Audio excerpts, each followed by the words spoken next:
everyone. Welcome to the Goffstown Select Board meeting for November 10th, 2025. Would you please all join me in the Pledge of Allegiance?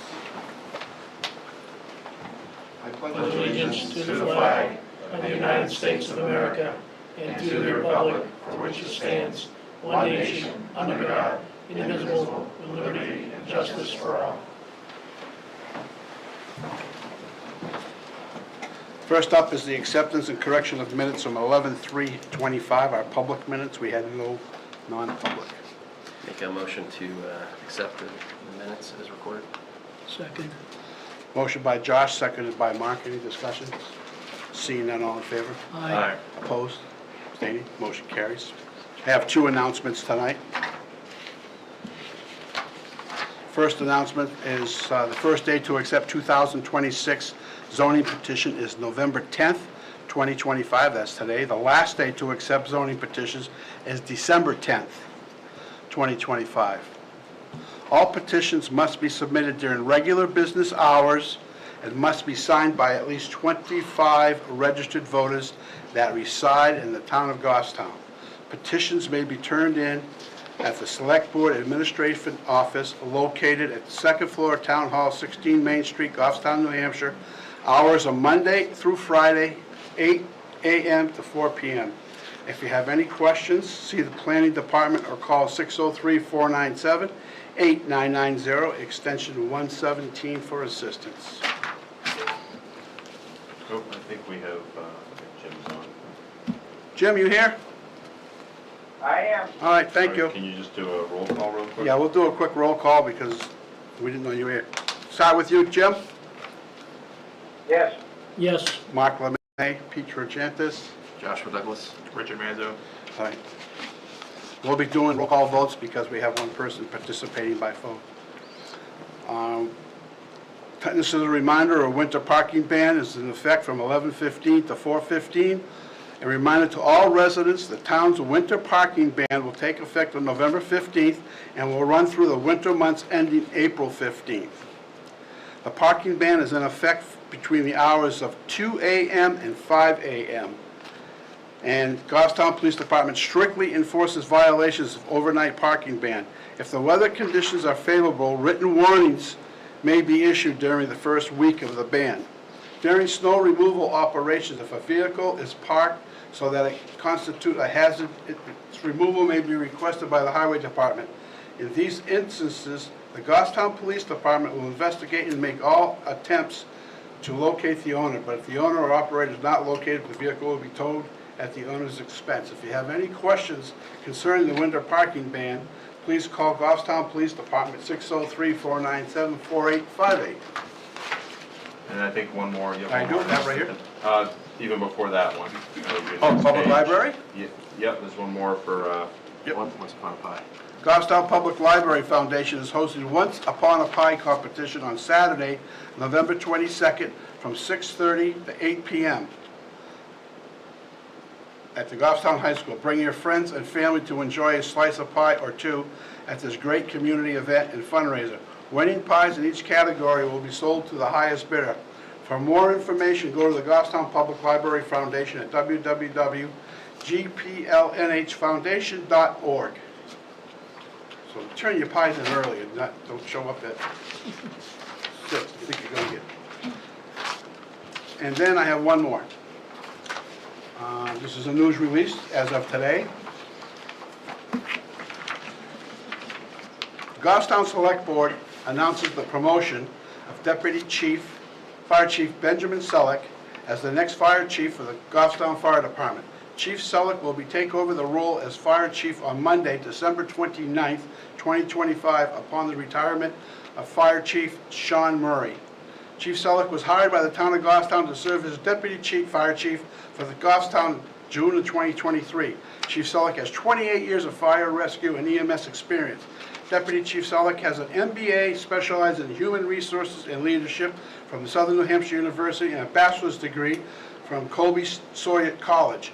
He is certified paramedic, has multiple certifications in incident command and planning, technical rescue, and instructor in various fields of fire, rescue, and EMS, and received, and managed more than $2.4 million in training and equipment grants. Chief Sean Mary's upcoming retirement will be effective December 28th, 2025. Chief Mary is retiring from the Goffstown Fire Department after a collective 15 years of fire EMS service to Goffstown Fire Department, May '89 to May of 2001, and May 2022 to December of 2025, when he returned as fire chief. Chief Mary started his firefighting career in the U.S. Air Force in September of 1980. The Goffstown Select Board thanks Fire Chief Sean Murray for his dedicated service to the department and leadership over the past 3 years, and looks forward to partnering with Chief Selleck in the future to develop the Goffstown Fire Department. Thank you, Chief.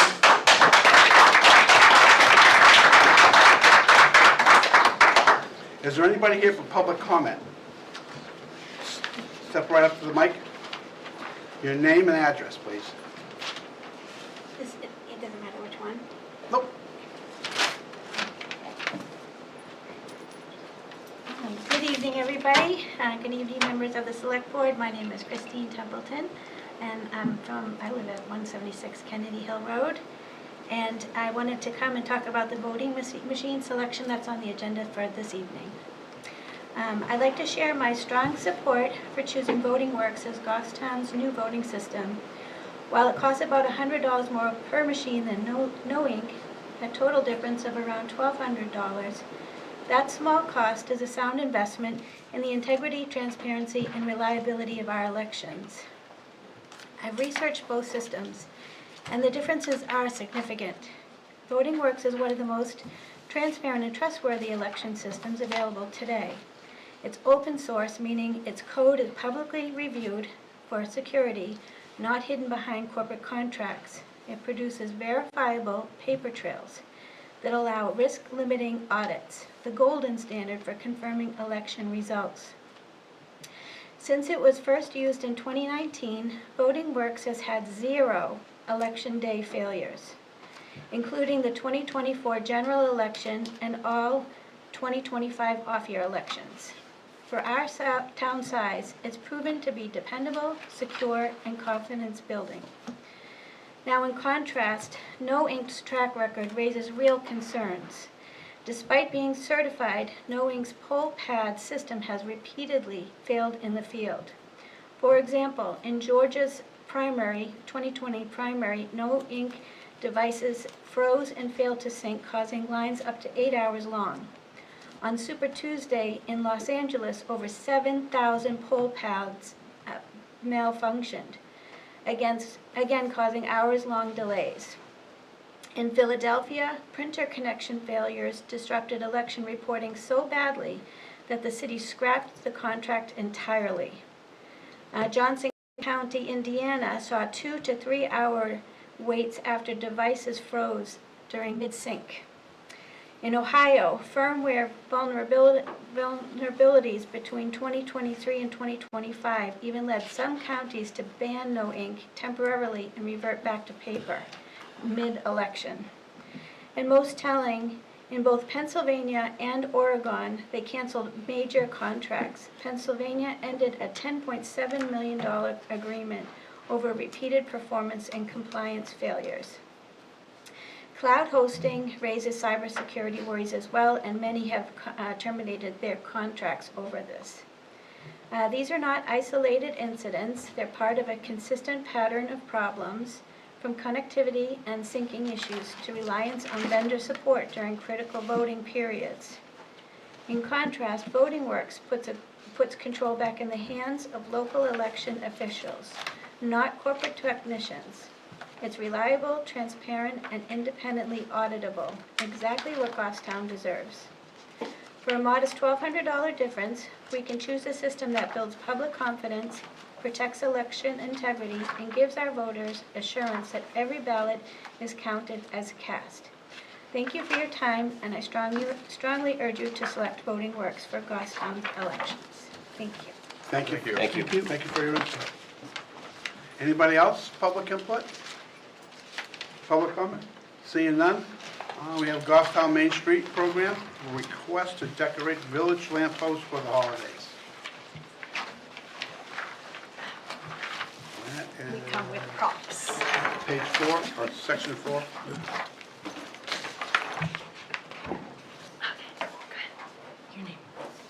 Tina Lawton.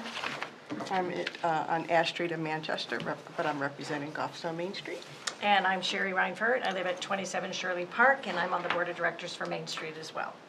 So we are here to request the ability to decorate the lampposts again through the downtown village. We did it last year, and if you all went through, but I also, if you guys have the presentation? Yes. So on the front page, you'll see what it looked like in 2024 with the decorations, and we'll do the exact same thing. We decorate the lampposts with a candy cane, we wrap them with the red and white ribbons, gold ribbons, and then we hang a wreath. This year, what we'd like to do is we'd like to add lights to bring additional charm to the downtown.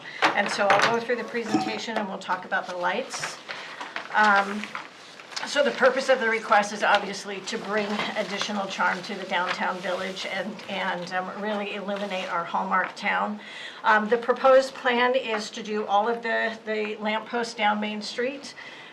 Lighting is warm white. They're outdoor lights, rated low voltage. They're LED string lights so that they are energy efficient and safety certified.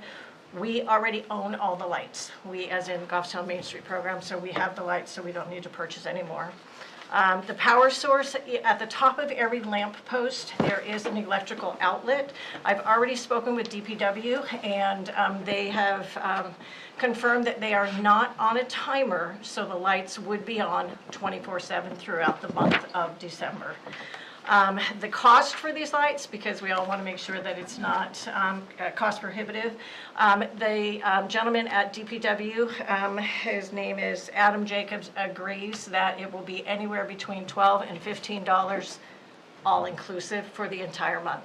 So we're not talking about a huge Per expense. post or Nope, all-inclusive?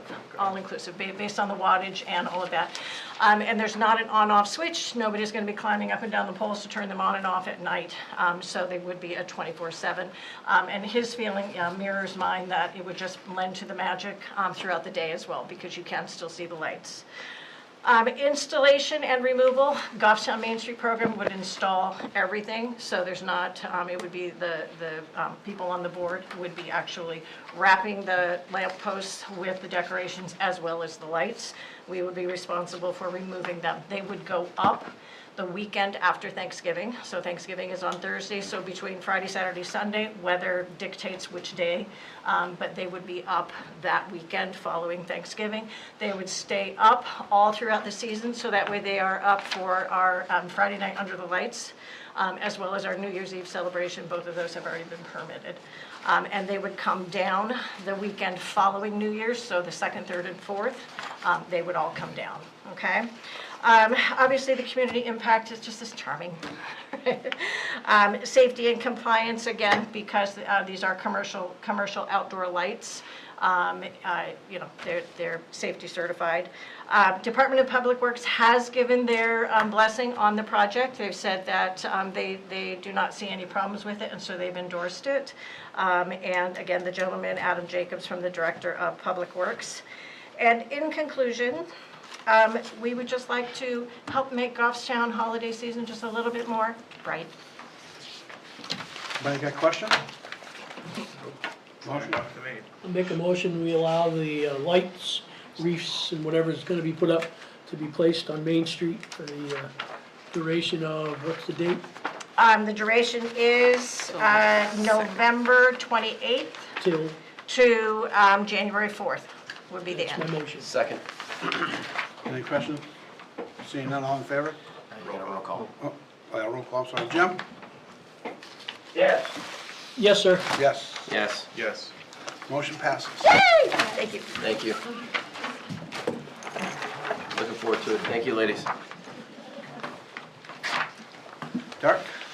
So at tab 5A, you have your committee meeting assignment for the next 2 weeks.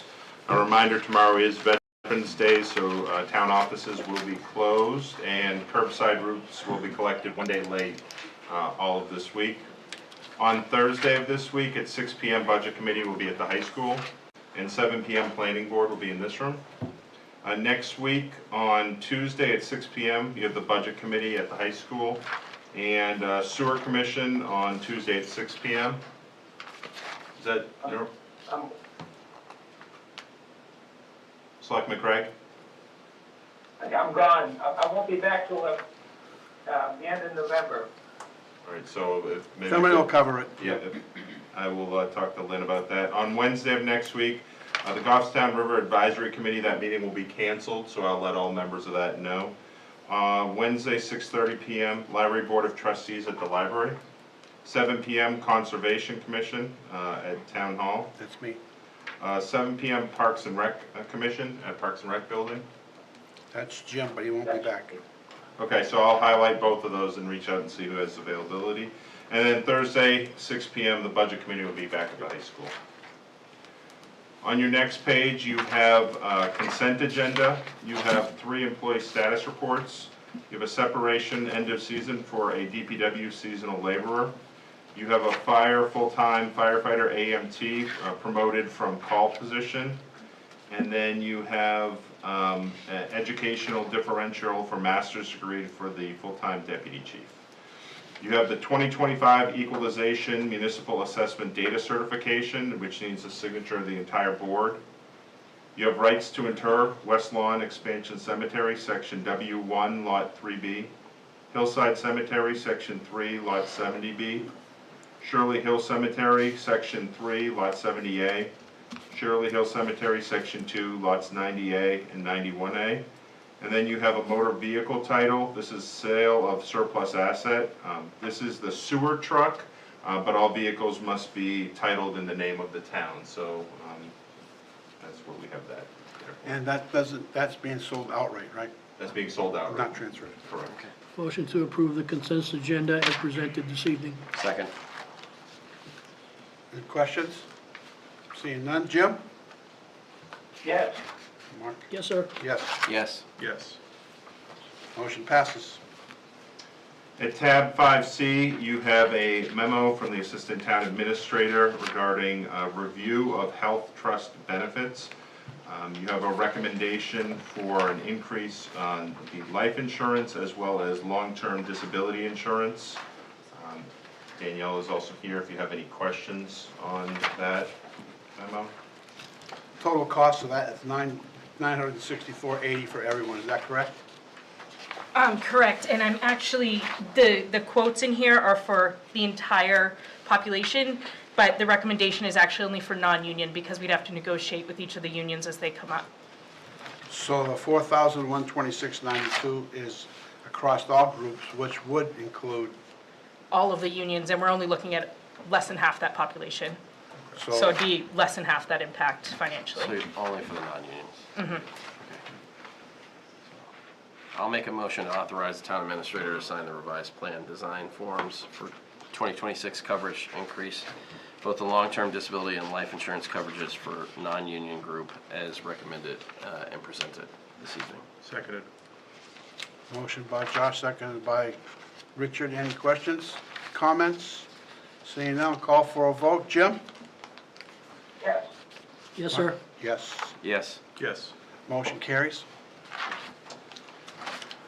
Thank you. At your next, at 5D, you have revised job descriptions for DPW with the requested language for rotational on-call, as well as proposed amendment to the town's personnel plan. You will be receiving revised job descriptions from police and information technology at your next meeting. But those two do not go in effect until January 1st, but we did want to get the DPW. Because winter's starting. Winter is starting. Winter's coming. Yes.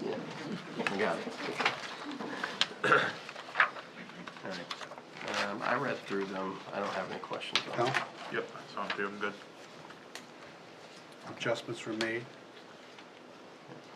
that we voted on. That we asked for, yeah. Right. But I just want to make sure you guys are all Okay. good with them. Got a motion? I'll make a motion to approve the proposed DPW job description as then adopt the proposed amendment to the town's personnel plan. Seconded. Motion by Josh, seconded by Richard. Any questions, comments? Seeing none, call for a vote. Jim? Yes. Mark? Yes, sir. Myself's a yes. Yes. Yes. Motion carries. At tab 5E, you have a memo from the town assessor. There was a change in a New Hampshire law regarding veterans' tax credits, specifically the veterans' tax credit for service-connected disability. Under the previous law, the veteran who qualified for veterans credit, which the town of Goffstown does $600, as well as the veterans tax credit for service-connected disability, could get both. You could stack them. There was a change this year that no longer allows veterans to stack those two credits. So the recommendation from the assessor is if you still want to make it so those service-connected disability veterans receive $3,000, we would need to have a warrant article to increase the amount from $2,400 up to $3,000. It would have the same net effect, and with the same number of service-connected, it wouldn't make any change on the number of credits we give out. Do we know how much impact that is? It wouldn't have any impact. It wouldn't have any impact, but like how much money are we talking about savings if we did that?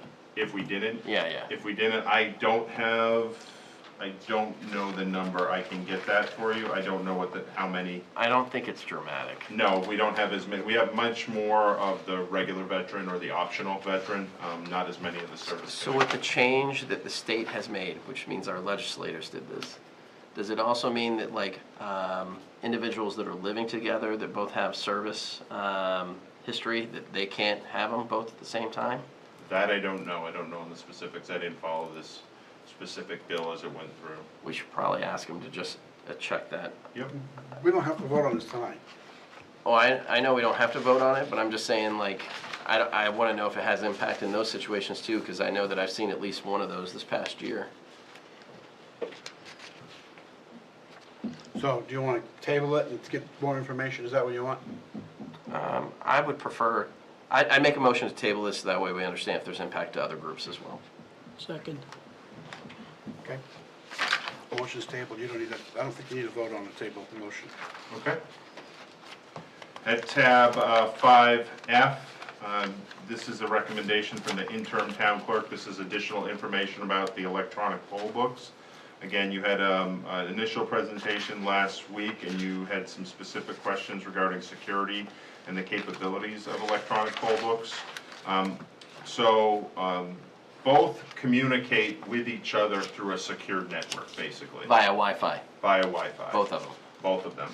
So they are connecting. There is a slight difference in the amount that each would cost. And basically what you're doing when you're using these electronic poll books, you are working in parallel with the paper poll books. You have to be able to, if all of a sudden the poll books go down, you've got 30 minutes that you have to produce a paper poll book. So we're gonna have to have printers on site to do that in case either of them were to go down. But that's basically what you're doing. You're working them in parallel.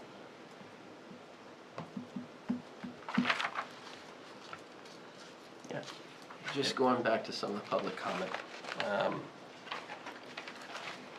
I think that No Ink has been in the market a lot longer, so they're probably, as far as what they're doing, and their breadth and reach is larger than Voting Works. However, I do think that the Voting Works answers were a little bit more comprehensive initially and more direct.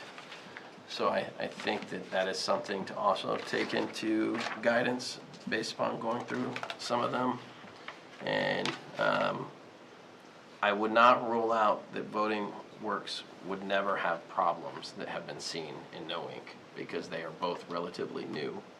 I think that the fallback plan is probably one of the most important things that we understand, is how do we get back up and working quickly. And that's the paper. That's the paper. And making sure that we, validate it, have it worked through, and that we are prepared, because there's always a potential for having to fall back on the paper.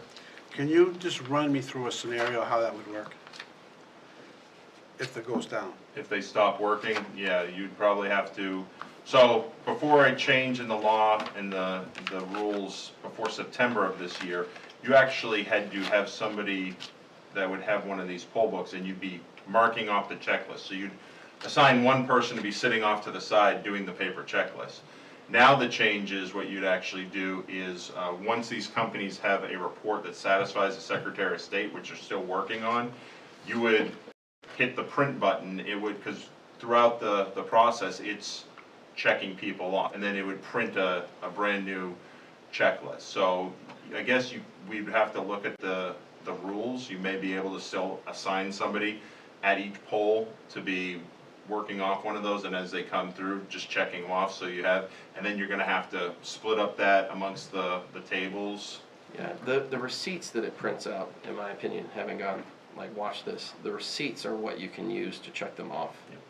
Because when you first get your voter card or whatever, your election sheet, you'll get a receipt as well. You can hand that receipt off.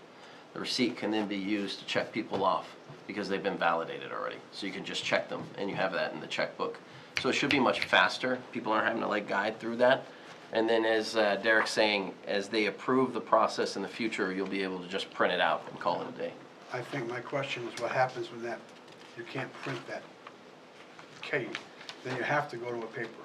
We have to Yes. be prepared with Is the that paper. correct? Yeah, Yes. you always have to be prepared Right. with the paper. That is the fallback. That is the fallback. The way that the systems work, they're basically using mesh to communicate, which means that they all share information and update their own system. So if one of them goes down, you still have all the others still working. And they're keeping a copy. But if the system goes down, then we've got to switch over to paper.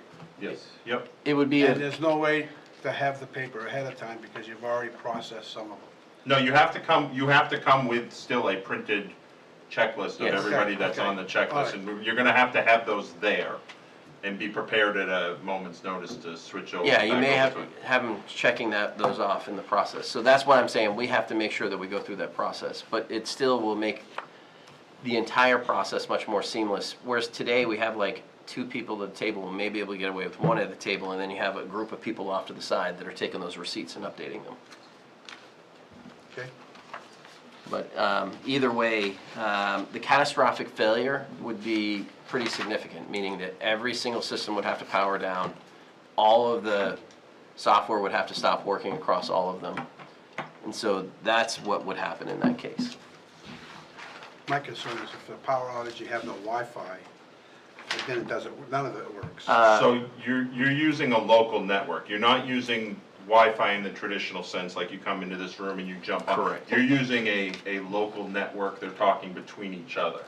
It's a secured network that IT is gonna have to set up at both polling locations. Is there a cost to that? No, it's, as I understand, it's using the existing Wi-Fi antenna, so the Knowink uses an iPad, and the Voting Works uses like a laptop. It's got all that. Yes. And I did read with No Ink, they have they have a Meraki mobile management system that handles all that stuff. So both of them have a contained infrastructure. They just need power, which means we have backup power here. So, well, the high school does not have backup power, but each unit has a battery to it. So if you do lose power, it gives you a few hours, but, and the Voting Works ballot counting machines that you approved last week, those are gonna come with individual battery backups as well. So it's enough time that you can mobilize, get some generators there if there's not a quick power restoration. Yeah, the other option for each one of these, in my opinion, would be we buy something like a Jackery or something similar where it's like a mobile battery solution that you have on standby. I just don't want to happen what happened like in Londonderry where people were waiting for 7 hours to vote. Totally. We don't operate that way. I think the way our operation has gone, it's gone really well. And we've had very little problems with it.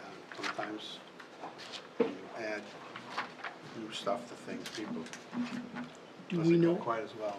do we know how much time, Derek, when the system goes down, how much battery life will be able to get presented? So I think that's in your 7 hours. packet. Yeah. I think that was one of the questions that the interim town clerk asked to both of them. Let's see if I should have highlighted it. Number 10, should Okay. poll pads lose power or connectivity, how do we recover fallback to paper Yeah, so, easily? yeah, so the iPad has several hours. Okay, And I think they were more specific in the Voting Works one. I think the biggest difference between the two is Voting Works is just entering the market, whereas there are 54 communities in the state of New Hampshire that are already using the No Ink e-poll books. Bedford, For this specific product, for this product, yes. yeah.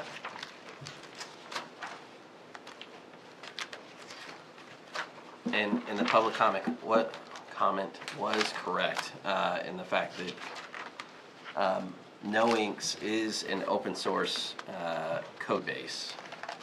The Voting Works ones is. The No Ink one is a closed source. It's for-profit company.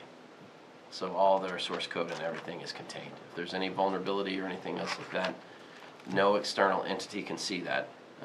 It has to be tested by them, or it's found by either a gray or a white hat or a black hat hacker that's basically going to go after the system and doing it on the side. Keep my eyes on you, don't worry.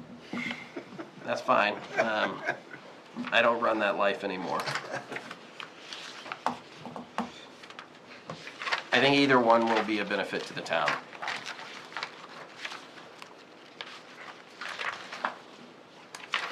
And there's a one being recommended there.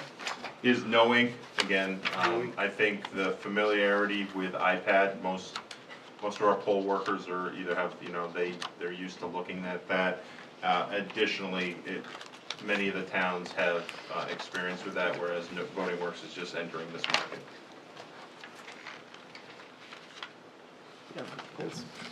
I think it's up to us to make that decision too, because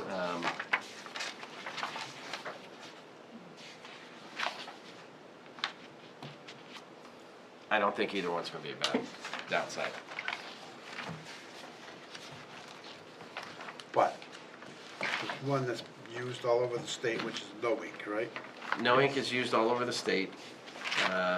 It's used in places like Boston. You heard some of the other large areas that it's also used as well.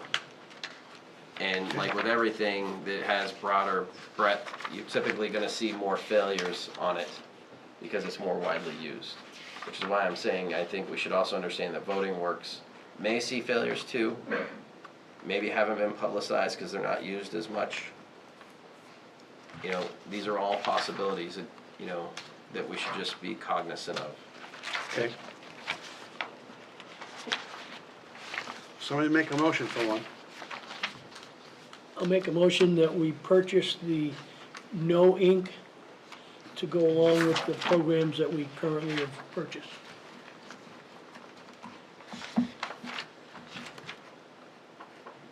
Second that, I guess. Motion by Mark, seconded by Richard. Any more input, questions? Josh, you don't seem to be, you're all set with that? I'm good with this one or the other one. I have to be cautious of what I Okay. know. So we have a motion on the floor. Jim? Yes. Mark? Yes, sir. I'll say yes. Yes. Yes. Yes. Good enough. Motion carries. Thank you. At tab 5G, we received a notice about a week and a half ago that New Hampshire State Representative Sheila Seidel submitted her resignation with an effective date of 10/31/2025. This is one of the state reps that is fully Goffstown. So the town does have some ability, whether or not it's not you shall request a special election, you may request a special election. There are some rules. You would have to make that recommendation or request to the governor and council, and they would declare a special election so many days out after that. To minimize the additional number of elections, if the board does want to make that request, our recommendation is that the special election be coordinated to be held on the same day as town meeting, March 10th, and a primary election would need to be held 49 days prior. This occurred back in 2021. Representative Gunsky at the time submitted his resignation over the summer. At that time, the select board, seated at the time, made the decision not to hold a special election. And in your packet, you have all related RSAs to this, as well as the last time this was done, It was a split between Goffstown and Ware, and the primary only had 177 voters show up. And then the special election was conducted on the same day as town voting day. So in your packet, you have additional special election data in Berlin as well as Stratford County, which is both Rollinsford and some of the wards in Somersworth, to show kind of what they had for a typical primary election and general election versus a primary and special election. And then be happy to answer any questions you might have. Do you have any idea how many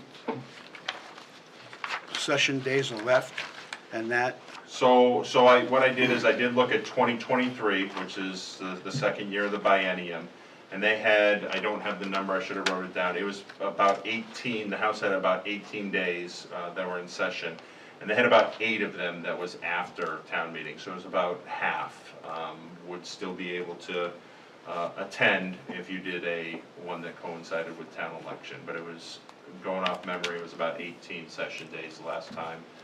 And the cost would be 5,000 for the primary and there would be no cost on the other one, right? There would be a cost for printing the ballots, but because we'd already be mobilizing for a town election, it shouldn't add significant cost to the town election. And the new machines would be able to do both? Yes, we would have to program them as 2 separate elections. You'd have the town and school town meeting as one, and then this is a separate election. So that would be extra cost. Yes, so that did have extra costs when we met with Voting Works, that you'd be programming 2 elections. They charge by the election for programming the ballots, so.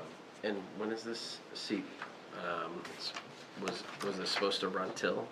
It'll be through the end of 2026, and it'll be up for primary and election next fall. Oh, so it would be up for primary and election next Yes. fall. Next fall, yeah. So really, You're only talking about You're seating May or somebody for June. 6.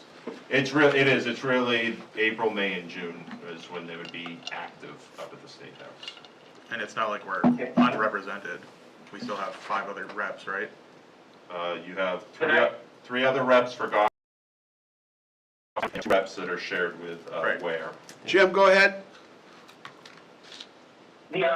This is not a budget cycle for the House, and the person, if we did this, they would probably have 2 months on a committee, and they don't do a whole hell of a lot at this point, and I think it's a waste of money when they can go through the regular cycle in the fall and do the primary then. So that's what we did in 20 when Gunsky left, and I think we should do the same thing here. It's effort and it's money that we're not going to get much of a bang for the buck, and so. Are you making that That's how I motion? feel. Are you making a motion? I make a motion that we forego the primary and the election for the vacant House of Representatives seat. I'll second that. Okay, motion by Jim, seconded by Josh. Any further discussion, questions? Just one point, I think it's unfortunate that the seat's not staying filled all the way through, and to Jim's point, I totally agree that, I think it would be a waste of our effort, because they're not gonna get enough time to get seated in there to help change anything or do anything, and it would be a waste of the town's money to do so. Yeah, I agree with that. Okay, let's have a roll call. Jim? Yes. Yes, sir. Yes. Yes? Yes. There's your answer, Derek. Yep, all right, great. One last added item that we have for you. Jim, this was shared with you today by email, as well as the other members of the board, and members of the board have printed copies this evening. You have updated job descriptions for PDM, per diem Parks and Recs positions. Again, this is for our youth officials and our youth storekeepers who were previously paid through our accounts payable. So what Parks and Rec did was create job descriptions for both, as well as identify the rate per game for each. I have a question. Is this what they're currently being paid? No, they were. Good evening, Rick. Rick will help me.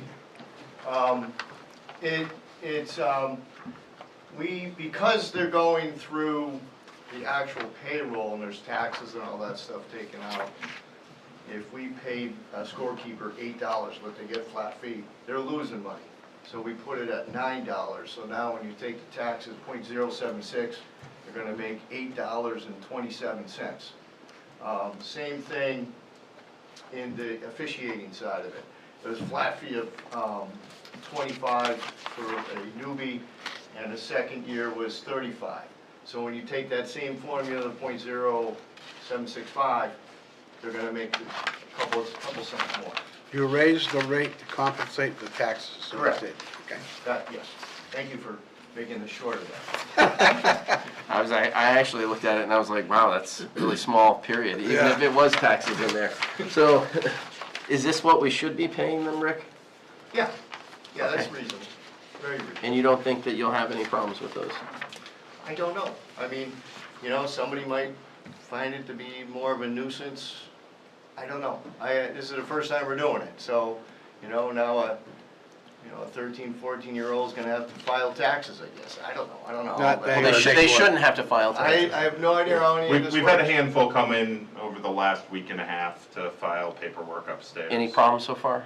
A few where they've had to go back and get an additional item for the I-9. Okay. That's like our that. life. That's what we That- deal That's, with. we deal Okay. with that on a regular basis. But nobody's complaining about what we have in here? I haven't heard any. I haven't heard anything yet. Okay. All right, motion? I'll make a motion to approve the new job descriptions for the junior youth basketball official and scorekeepers. Seconded. Motion by Josh, seconded by Richard. Any questions, discussion? Seeing none. Jim? Yes. Mark? Yes, sir. Myself, say yes. Yes. Yes. Motion carries. That's all I had for town administrator's report.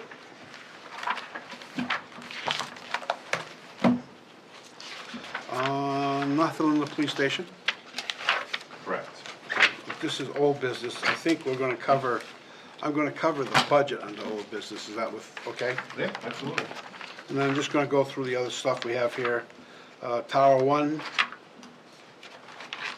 I'll know by the end of the week whether it's going Friday or Monday. curbside out. Sometimes this week. 10-wheeler out. Installing bed chain. Okay. This week. Everything's this week. Okay. Now, there was some discussion. I'm gonna bring up the budget. There was some discussion. I watched. You watched, I watched. I was Richard there. was there. Input, discussion? My opinion is, one, I think Richard did an amazing job answering some of those points from the select board.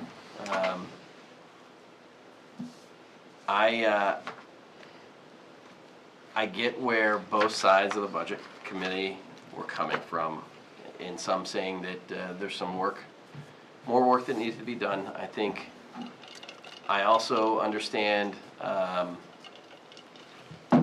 the other side and some of the members of this select board that some of those items were things that we had asked for prior, and they're a necessity for the town to be able to function properly. I think ultimately we'll need to work both together to get some of that down. And I have some potential suggestions, but of course that budget's not come back to us yet, so I think the budget committee still has to review the rest of the presentations and hear some of their thoughts on it before it comes back to us. The one thing that I think is was not a comment that I was prepared for was that that some members of the budget committee feel that the select board as a whole thinks that the budget committee has been a punching bag. That was one of the things I heard in the commentary. I don't agree with that. I know that Richard and I haven't been here long enough, and Richard was part of the budget committee prior. So I think that the holistic comments collectively from both sides, if any of us are making them, need to stop. We're all here for the town in order to make it better. And I think that that should be the focus both of the budget committee and this board and anybody else that's actually representing our taxpayers. So I think moving forward, both sides just need to cut the BS. Okay, so Or we're going, it's the decision, that it's your recommendation, we wait till we get a budget back from, I don't know if we can request it back. I don't know if that's possible. what was, what, Let's go. So ultimately, the budget committee is charged with preparing the budget that will go to the voters at deliberative session. Historically, if items have been cut out of the budget that the select board feels strongly about, you do have the ability to add appropriation articles onto the warrant in addition to the operating budget. in the past, and this is going way back, probably 20 years ago, if they didn't agree, there was 2 budgets that went out. There is a process for that, yes. There is a process that ultimately, if the select board does not agree, you can put a separate budget on there. We have not, fortunately, had that issue come up. for Lately, years. it's been Yes. done in the past, because I was Yeah. part of that one. Yeah, I don't think that that's necessary, however. Richard did ask several times at the beginning of the meeting, what is the amount or the target that you're looking for if it was going to come back to us? And I think that that was a fair question. I think And that- nobody would come up with an Well, answer. the answer that came back from one of the members of the budget committee was basically the rate of inflation. So 3% is what I basically got out of that when I went to go validate that that was the number. Whether or not that's a reality or not, I think that needs to be discussed. I think that there are some ways to definitely pull the numbers down based upon our last discussion. We talked about a few of those. I know that 50K doesn't seem like a lot, but it's a start. I think that there's also some other areas that we could think about, be it the increases in the overall matrix maybe could be lowered. I did do some research relative, Derek, to some of those that are on the top end of the scale, that we could even take some other avenues to ensure that they are also taken care of without increasing the entire matrix if we need to do that. So there are options that we could use in order to move some of that forward and still pull the number down if we wanted to. So you're thinking about, if I understand, you're thinking about the 3 and the 3.3, changing those numbers. Yeah, because we are moving forward. We are moving forward the time in which the step increase is occurring, because it's 6 months after the last one that we just did. So we could lower that matrix adjustment down, and then we can make sure that, I think we have 8 people right now, Derek, that are on the top of their grades. Yes? There are ways that we could do that to increase, be it like a years of service or a bonus amount, but we'd have to put some policies in place for some of those things to occur. Keep me honest on that, Derek. That was some of the research that I did. There are other avenues to make sure that people who are at the top of the scale still get some adjustment for years of service and things. So there have been in the past, when there are members that are at the top scale, and this has primarily been done in union contracts, where rather than it going into their base wages, usually in the first pay period of December, they might get an equivalent. If the rest of the union were getting 2.5% steps, you would give somebody equal to a half-year 2.51 payout. Again, it's not going into their overtime, it's not going into their base pay, but there was, I guess, acknowledgement by the board that somebody was at the top of their scale. I also heard that there was some concern about moving it up 6 months, moving it up the pay scale. And I'm thinking, I was thinking when I was listening to it, I think it was Peter Gorgakis, said, take that, normally that would say 6% that they're gonna get in January and July, and spread it out, make it, 3% across for the whole year, which actually, at the end of the year, comes out to the same amount of money, but it also accomplishes what we're talking about, is bringing us back to starting in January, where the numbers, that's another way you could do it. There are ways to get there. I absolutely think that there are ways for us to get there. So let's wait to hear from them. Is that what your idea is, Richard? So if I recall correctly, there's been a couple of times that the town and the school have both sent us some revisions to the budget, us meaning the budget committee, that we adopted simply because they were recommended changes to like correct miscalculations and things like that. So I think if there's suggested cuts that we want to make, we don't necessarily have to actually vote on that. I could simply bring those to the budget committee and say that the temperature of the select board is to assent to those cuts, and then we could just do it there as well. I don't know if we're ready to, I don't know if I'm ready to actually make, I'm in both to negotiating, Yes. but not to throw anything out there yet. I want to see, we may make some suggestions and then they double it, you know, or change it even more. That's a fair point as well. Yeah, no, I was just saying, simply as a point of, you know, the mechanics of this, I don't know if we need to send them And- a second budget. We could simply recommend changes to them. And if they're cuts that we assent to, I'm sure that that would pass. And then concerns me when you say, that, you know, cost of living, but cost of living doesn't make up for some of the other things that we've done, like contracts. Right, those are And still then gonna be there. So are you saying cost of living plus contract costs? I don't think you have an option of the contract costs, because those were voted in by the voters. So what I'm saying is, Yeah. you take the contract cost out, increase it by the 3.3, to put the contract cost back in? I think that that's what they would have to do, because otherwise you'd rip a lot of other things out. Exactly the point I'm trying to make. So Yeah. if you say, like they did last year, a 1.1% increase, Yeah, I think that there is a misunderstanding based upon some of the things I heard in the room initially yesterday, or the other day. Sure. Is that they did ask questions about those, but it was almost like they forgot that those were voted in, because those costs needed to be there. And I don't know if you felt that way too, Richard, when some of those discussions were coming up. I think people on the budget committee don't look at this type of thing every single, you know, month that we do. So people could have simply forgotten, or it could just be a matter of not thinking about it as frequently as we do. But yeah, I get the impression that there is a little bit of that. Yeah. so it would be advantageous for us to put that number together and say, by the way, part of this is contracted costs that voters voted on? I think Increase? we need to lay that out and say that that needs to be pulled aside, because this has already been voted on by the voters. You know, we don't have an option on this. We Yeah. have to pay this. So I think we do show that, that's in our default number. That our default number includes our contractual increases for CBAs previously approved by the voters. Yeah, but does it spell it out, I think is the question. It was discussed, for sure, right, Derek?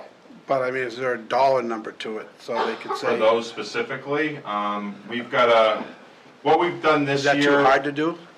No, it's not too hard to do. We can provide them of what that, but basically right now, I think the difference between default and our revised budget last year is like $230,000. There's approximately, in the department's operating budget, there's a little bit, it's like 900,000. The rest is in CIP. The rest is, And I think my feeling in CIP is, there we go, like some of the towns do, they put a whole list of special articles out there, people vote on them. We don't want to do that, it sucks. and I think what we will be communicating to the budget committee is, if you look at the CIP matrix, your cruisers, there's 3 cruisers every year for the next 3 years. Your DPW vehicles, there's DPW vehicles that are at this point another year older because they didn't get funded last year, for the next 6 years. Road plan, the roads need to be fixed every year, as well as critical culverts. So yes, while we could get by and say, let's put it out to special article, there's a delicate balance, because if it's in special articles, it does not go into default. That's where I would say the 50K didn't seem like a lot, but it's still something, if it's not a necessity, I think we should yank it. I think that with those vehicles for DPW, and Adam can correct me if I'm wrong, those are the ones that are the most important and the priority. Not necessarily the trailers, fine. That leaves you basically with the matrix adjustment, because the step basically is occurring year over year, right? And then we need to make sure that we account for inflation for those that are basically at the top of the scale at the very least. And that's where I'd say we need to focus. based upon everything I saw, and I agree with you, Derek. Like, this is the first year that I saw that we had a plan that, you know, if we do the entire road, the road budget at what Adam spelled out, we would have been ahead. Like, it says that we'll be ahead of it versus actually being behind it. I think it was a very well thought out plan. And I know I've given Adam a lot of hard time over this year, but he did a good job putting that together. But are they listening? Well, they haven't heard Adam's plan yet. Yeah, they have. Well, no, what they heard was, in September, Adam went and gave them a very overview. He has not presented the plan that he presented to you last week. Is that correct, Al? Good, all right. So maybe before we attack any of that, we let them have a shot at listening to it. They should hear it, for sure. Because they're the ones that cut over $500,000 out of the road plan last year. But I think this, Peter, gets to the they versus us, like. Not they versus us. I know, The but- budget committee cut 500. The budget committee came together and made a decision to pull that down, and I think they Okay, did a good job satisfying what the town wanted to vote on. And we also put forward a warrant article for the road, which did not pass, and so we didn't get the extra money for that. So I think that the town as a whole voted in the direction that it wanted. you were at town meeting, weren't you? I was at all of them. Okay, so you heard that when we put that special article forward, that even the chairman of the budget committee said he would support that, I understand that. but they didn't do the right procedure by making an amendment to adjust it, so they couldn't vote on it. I know It was that. a That was procedural issue. So would that have passed with the budget committee approval? It may It have, only lost by what, 31 votes or I something? think it was in the 70s, like Yeah. 74. it wasn't many votes, I agree. So, Okay, I mean, you can defend it as much as you'd like, but if they still put us behind the, and now we're trying to make up, and you just can't keep kicking it down the road, as you just admitted, so. I agree with that, Peter, but much like there's new members of this board, there are new members on that budget committee as well that weren't there prior. So I think that we should allow them the opportunity That's what to I'm hear saying. the presentations, and I think that we should do the right thing by the town and work together. That's all I'm saying. So did anybody say anything different? I- Go ahead, Jim. I agree, I thought the same thing, I listened to the half hour of that last night, the budget presentation, and I thought, we gotta start looking at this as, we're both part of a process, we're not, this is not a battlefield where they're on one side, we're on the other side, you know, and I think it might be a little better if we spent a little time kind of formalizing how we do the budget, because we've got it set up now where everybody's angry because they changed something, and you know, it would be better if they you know, they knew that we start at a high number because these are actually, you know, we're not nobody thinks we're doing anything frivolous, but you know, I think they should be presented with all the needs of the town, and I think we did that. And we know we did it knowing that it's not going to end up that way, and that starts the meat grinder. And you know, and they made a point which I think is valid, that we got to get to a point where where the budget won't pass. And they were talking about, you know, what that number would be, and I think Richard did a good job with that. And but they, you know, Elizabeth did a valid point. The number was what, was 3% last year, and you know, we got to get it down somewhere where we get as much as we can, because there are needs, but you know, we got to make sure that it'll pass, because then we're all in trouble, I guess. So. So that's what I kind of thought the same thing Josh did. You know, we got to stop looking at this as you know, the Civil War, because they took more working for the town. You know, when you get in the heat of it, you know, that, those kind of things happen, and that's unfortunate, so, my 2 cents. I don't disagree with that. I agree with what you're saying, okay?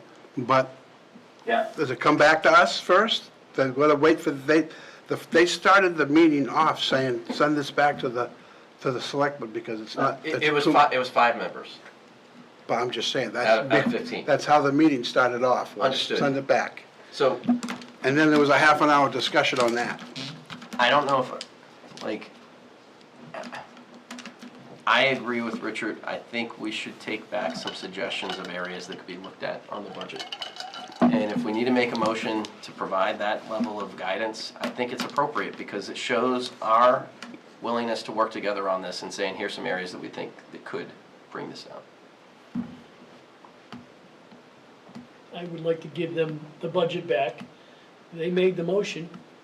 Let them take the first step, and we'll follow behind and we'll make adjustments.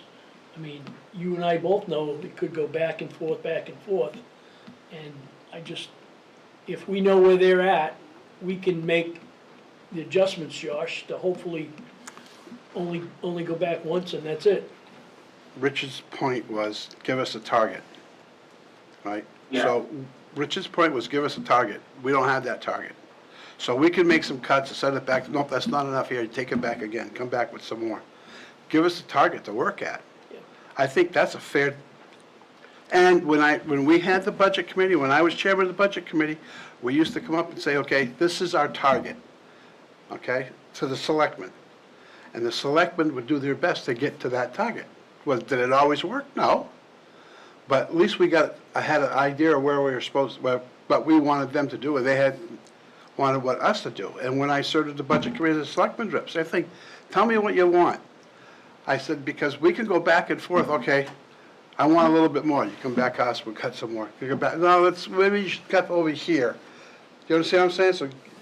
So if it's our budget, right, when it's done, it's our dollars when it's done, right? So we need to be able to look at something and say, okay, we'd be better off, I appreciate what you're saying, but we'd rather take the money from here.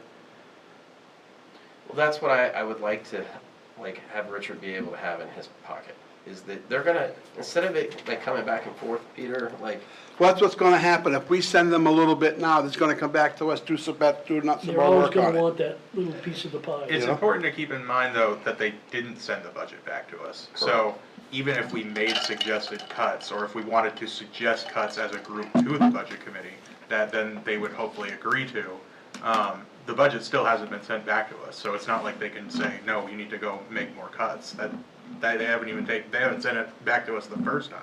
So it's really not so. Well, they haven't had all the presentations yet. That's either. true, yep. You know, so maybe before we do anything, we'll let the presentations go through Yep, first. I agree, and I think that most of the committee agreed to that as well. Okay? So they have presentations to finish up this Thursday, and then the chair did notify us that they're gonna do deliberations on the town on the 16th and on the 18th.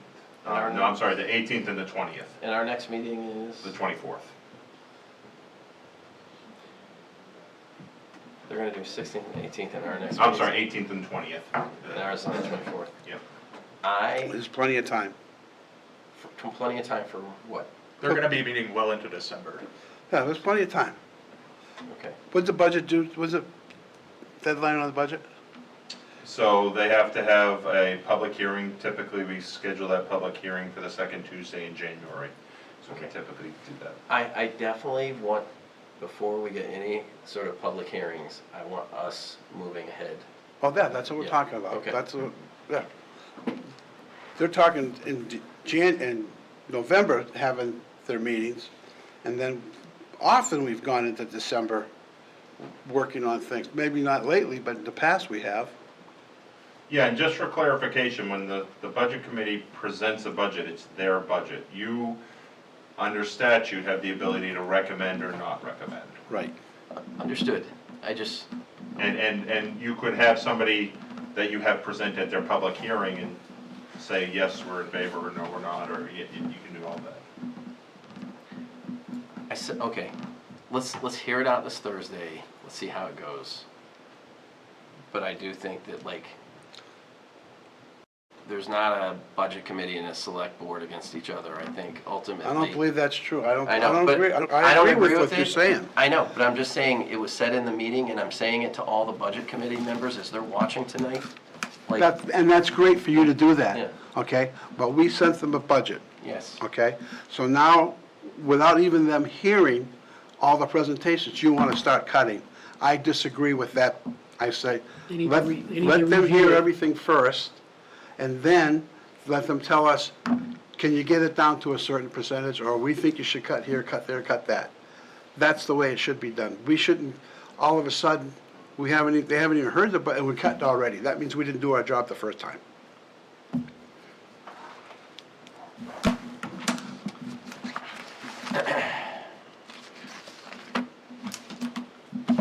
Anything else?